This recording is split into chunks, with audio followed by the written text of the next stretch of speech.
Welcome to Sweet Life Beat Life. We hope this video helps. You start now, check the fob and exterior keypad. If those fail, switch to manual methods. You need to know which backdoor type you have, liftgate, barn door, or hatch, because the entry point differs. Use a flashlight to see the latch area and seams. This reveals where to apply pressure. Put on gloves to protect hands and the finish. Once you identify the gap, insert a plastic wedge about 1 inch to create a controlled opening, and make sure you do not force metal against painted surfaces. Now you concentrate on the latch itself. Insert a long reach tool or bent coat hanger with a soft tip through the gap made by the wedge.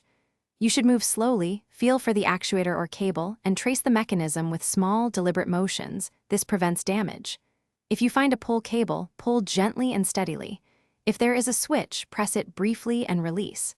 For power locks, probe for the actuator. If accessible, a 12V pulse can jog it, but make sure you avoid shorting wiring. Once the latch releases, open the back door carefully and inspect the mechanism for bent rods, frayed cable, or seized springs. This tells you why it's stuck.